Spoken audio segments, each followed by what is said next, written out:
política integrada por puro cuarto bate.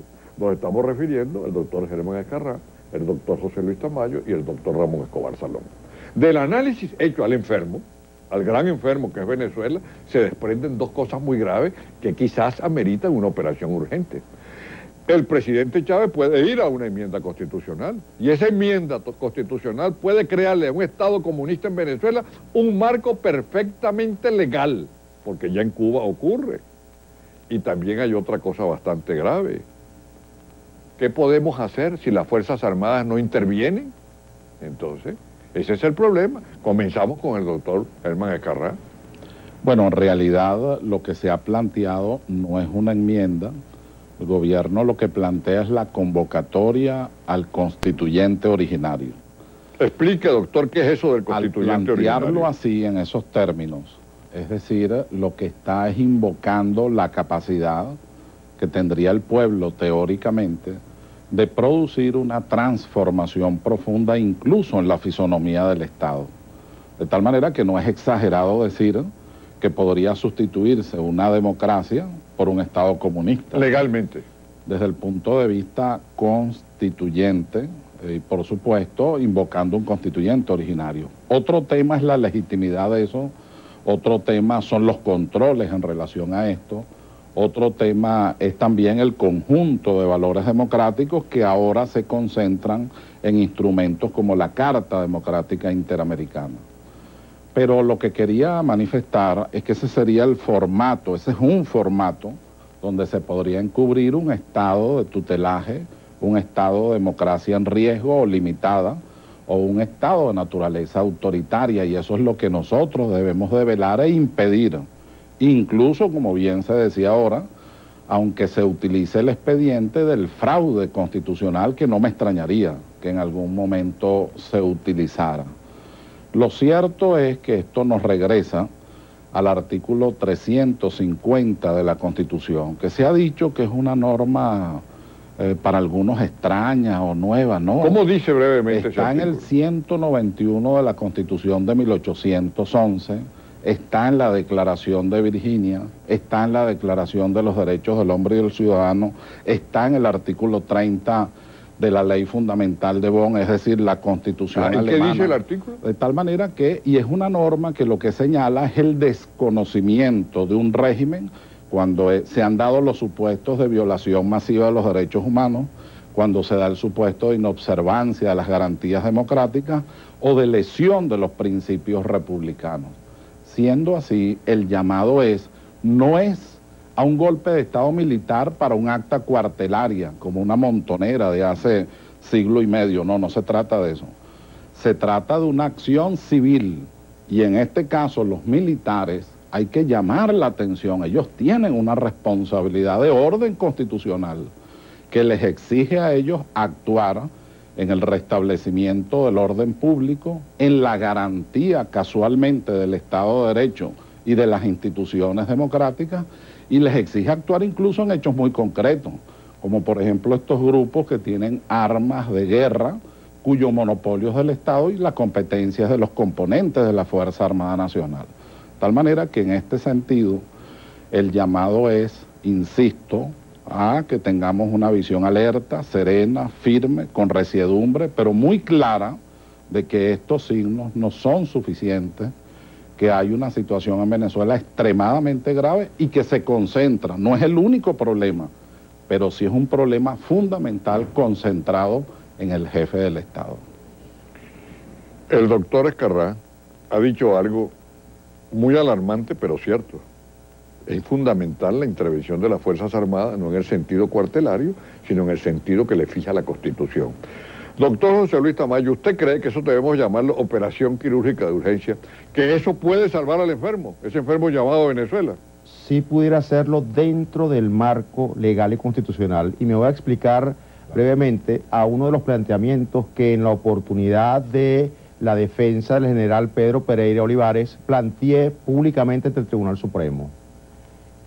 Yo planteé la inconstitucionalidad del artículo 476 del Código Orgánico de Justicia Militar en lo que se refiere a la obligación que impone ese artículo a las Fuerzas Armadas de sostener a los gobiernos. Hay una cosa que quiero que se sepa.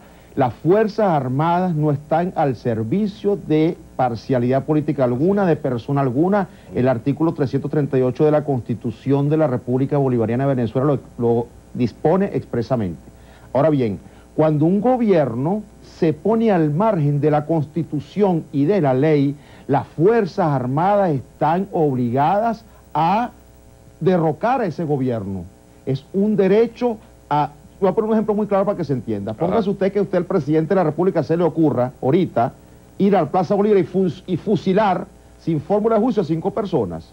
Evidentemente que se apartó completamente de la Constitución y de la ley, y las Fuerzas Armadas están obligadas en una situación extrema, si el país se vuelve ese enfermo extremo, cuando hay una evidente separación de la ley y de la Constitución, las Fuerzas Armadas están obligadas a intervenir de acuerdo a lo que establece la Constitución de la República Bolivariana de Venezuela, porque, repito, las Fuerzas Armadas no sostienen a los gobiernos, sostienen al Estado democrático en el cual nos encontramos, y estarían entonces obligadas a intervenir si llegáramos a esos extremos de gravedad en nuestro país, que esperamos que así no sea. Bien, han observado ustedes cómo el doctor José Luis Tamayo ha sentado algo, que la Fuerza Armada, como dice ahora la Constitución, no está obligada a sostener al gobierno, si el gobierno se sale del marco constitucional. Entonces, doctor Ramón Escobar Salón, ¿qué ocurre si de pronto el señor Chávez, al convocar a esa constituyente, quiere imponernos o un régimen comunista estilo Cuba o una democracia autoritaria, como ha dicho Germán Escarrá, en un tono bastante guabinoso? Entonces, explíquenos. No digo democracia, es una contradicción eso. Por eso, Sí, entonces, ¿qué la podemos? democracia es democracia y el autoritarismo es autoritarismo. No puede haber democracia autoritaria. Es que esa Correcto. constituyente así prevista es una constituyente que parte de una idea fraudulenta y abusiva de lo que es el sistema constitucional y una interpretación caprichosa de lo que es la Constitución. Y en relación con el artículo 350 debo decir algo más. El artículo 350 resume una serie de principios, porque una Constitución no es solamente un artículo, son muchas cosas que están dentro de la Constitución, son valores, son principios, son tradiciones históricas, son muchas cosas. Una Constitución es la síntesis de un programa nacional de un país, pero también es un conjunto de normas que tienen que cumplirse. La Constitución está hecha de normas obligatorias, de obligatorio cumplimiento para todos. Y ahora, ¿a quién se le debe la fidelidad? Los militares, ¿a quién le deben la fidelidad? A la Constitución. El presidente Abraham Lincoln, en plena guerra civil en los Estados Unidos, defendió este principio y en plena guerra. Y los generales y generales de primer orden, como el general Grant, que fue presidente después de los Estados Unidos, que era un hombre de personalidad muy fuerte, tuvo que someterse a la autoridad de Lincoln porque Lincoln representaba la Constitución, los valores y los principios de la Constitución de los Estados Unidos. La obediencia a la Constitución es un principio cardinal de un orden democrático y los militares se deben a la Constitución, no a la revolución ni mucho menos al señor presidente de la República. Y si el presidente de la República no es capaz de garantizar el orden público, la Fuerza Armada Nacional tiene que responder por el orden público, pues eso es su obligación profesional. Tiene que defender la soberanía, la integridad del país, eso lo dice la Constitución, es su obligación profesional, la integridad del país. Entonces, ¿en qué situación nos encontramos? ¿Quién garantiza hoy el orden público cuando unas hordas armadas están amenazando la tranquilidad de los demás venezolanos, amenazando la convivencia nacional, amenazando la propiedad privada? En fin, en las zonas rurales es terrible la situación del país. Pues bien, la única que puede garantizar eso es la Fuerza Armada, que es quien debería ejercer el monopolio de la violencia. Pero si las armas están repartidas y todo el mundo tiene armas y estas no están controladas por el Estado y no hay ninguna disciplina en el uso de esas armas, entonces ¿en qué país estamos? Estamos en África, estamos en la congolización de una nación latinoamericana. Y yo le diría a la gente de la OEA y a los observadores internacionales que se fijen que la democracia no es solamente el hecho de que un gobierno sea electo por el pueblo. La democracia es el ejercicio cotidiano de unos principios que están en la Constitución. Entonces, si se violan esos principios de convivencia política, se está violando la Constitución y se está violando la democracia. Le harían un gran daño a Venezuela y a otros países de América Latina si se interpreta que la democracia solamente está basada en el origen del poder. A Chávez nadie le discute que fue electo popular ilegítimamente, pero la conducta del gobierno es ilegítima y cada vez se ilegitima más, y ya lo vamos a ver cómo esa deslegitimación va a ir acentuándose en los próximos días con la pretensión a convocar una nueva asamblea constituyente como poder originario que tendría la capacidad y la potencia política para cambiar todo el orden político del país. Estamos en una junta médica analizando un enfermo que se llama Venezuela. Vamos a ir a unas noticias publicitarias y vamos a continuar analizando, porque lo dicho por el doctor Ramón Escobar Salón es bastante grave. Y entonces la pregunta es esta: la suerte de este enfermo, creo yo, los médicos dirán quién tiene la razón, creo yo que la suerte de este enfermo depende de una pregunta: ¿van a ser leales las Fuerzas Armadas a la Constitución o al presidente Chávez? Vamos a esas noticias publicitarias que fastidian pero nos alimentan y ya regresamos. Este momento tan breve, que yo creo, con la experiencia que me da dar clases del año 83, los cursos de Estado Mayor y en el IAEDEN hasta esta fecha, que las Fuerzas Armadas van a responder a los valores constitucionales, van a responder al valor democracia, ya lo hicieron el 11 de abril, al valor libertad, por encima de las pretensiones autoritarias. Yo no me refiero a la totalidad de las Fuerzas Armadas, pero sí a su inmensa mayoría, porque además su vocación es democrática. En segundo lugar, todas estas pretensiones de procurar una democracia plebiscitaria, de ir a procesos referendarios, constituyentes, no son sino mecanismos en este momento para intentar enmascarar formas autoritarias, pero resulta que las relaciones internacionales y continentales ahora son otras. Ahora existe la Carta Democrática Interamericana, que casualmente lo que sanciona es la ilegitimidad de desempeño en el ejercicio del gobierno, no solo la ruptura del orden constitucional, sino la ilegitimidad de desempeño, que es en la que incurre de manera reiterada el actual jefe del Estado. Concluyo entonces señalando que reiteramos nuestra convicción y nuestra fe en el restablecimiento de la democracia, de la libertad. Costará mucho esfuerzo la reconstrucción de la República, pero indudablemente el pueblo de Venezuela está muy consciente que esta hora límite, compleja y difícil, es una hora para finalmente resolver uno de los más graves problemas que ha tenido Venezuela, que no es solo la pretensión de un autoritarismo, sino también la de dividir de manera criminal a los venezolanos. Le toca el turno al doctor José Luis Tamayo. La pregunta original era aquella: ¿las Fuerzas Armadas van a ser leales a Chávez o a la Constitución? Pienso que van a ser y seguirán siendo leales a la Constitución, simplemente porque efectivamente, como decía el doctor Germán Escarrá, ya lo demostraron. Ellos actuaron apegados a la Constitución. Aquí el problema que la gente debe entender es que no es la situación, es si hubo golpe o no hubo golpe. Aquí el problema es si la actuación de los militares estuvo justificada o no, y hoy la sentencia del Tribunal Supremo de Justicia reivindica esa situación. Simplemente el tribunal dijo, fíjese un ejemplo muy rápido: hay un muerto. Ese muerto no significa que haya habido homicidio.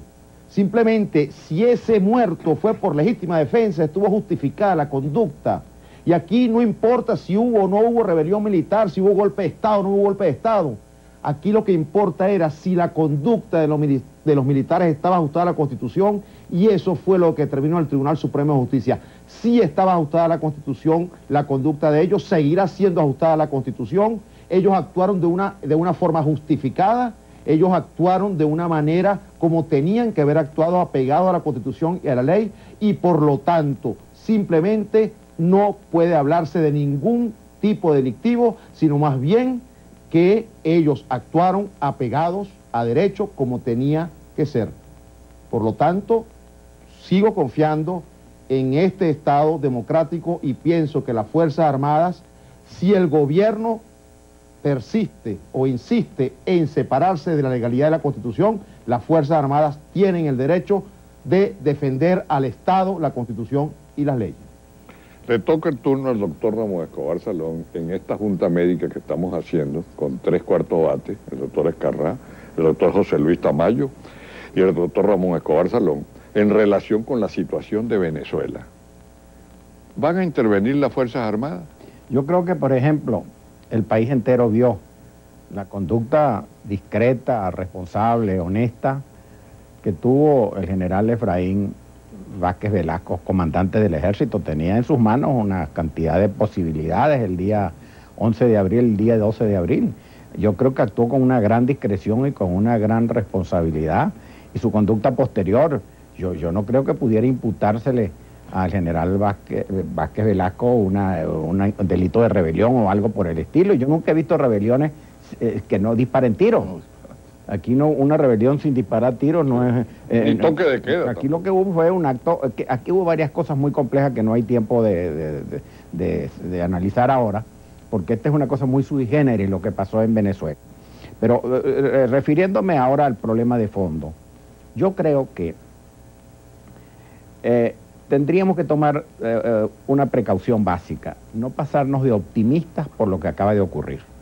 Tenemos que celebrar la parte positiva que todo esto tiene en cuanto a que el Tribunal Supremo reactivó su musculatura constitucional, y eso es positivo, y ojalá que dure. Y tenemos que celebrar que en Venezuela hay una creciente convicción de que la Constitución hay que respetarla. Eso hay que celebrarlo. Esa es la parte positiva, el sentimiento democrático que se expande, que cada día es mayor en la sociedad venezolana. Pero yo le diría, le haría esta reflexión muy cordial a los distintos sectores de la oposición, en la que tengo muchos amigos y me atrevo a hacerles muy cordialmente esta reflexión. La oposición no debe seguir dispersando sus objetivos, tiene que concentrar sus objetivos, abandonar la idea ingenua de que por enmiendas, referéndum, etcétera, se puede llegar a nada. Aquí lo que hay es un solo planteamiento posible, que es la renuncia de Chávez. Todo lo demás es perder el tiempo y es además enfriar la oposición. Y debo decir lo siguiente, hay una maniobra política para enfriar la oposición, distraerla con diálogos y por aquí, por allá, enmiendas, referéndum y tal. Ese no es el objetivo. El objetivo es que Chávez tiene que irse. Y los países democráticos de Occidente, la Unión Europea, los Estados Unidos, el Canadá, Nueva Zelanda, Australia, etcétera, los países escandinavos y la comunidad hispanoamericana deben entender que en Venezuela está pasando un caso muy especial de violación de la democracia. Tienen que apoyarnos en la búsqueda de una solución política. Esa solución política es perfectamente aplicable sin violar la Constitución, aplicando el artículo 350. No hay otra alternativa. Un solo objetivo, un solo camino, un solo método, una sola intención, la salida de Chávez. Bien, hay una pregunta que les voy a hacer a ustedes, pero como el tiempo conspira contra nosotros, deben responderla con una sola palabra. Después de la decisión del tribunal hoy, ¿Venezuela sigue grave o gravísima? Doctor Escarrá, ¿grave o gravísima? Una sola palabra, grave. Doctor José Luis Tamayo, ¿grave o gravísima? Está mejorando. Está mejorando. Doctor Ramón Escobar Salón, ¿grave o gravísima? Impredecible. Ahora bien, este hombre está bateando fuerte. Ahora bien, una pregunta que yo les voy a hacer a ustedes. ¿Qué es lo que va a pasar en Venezuela?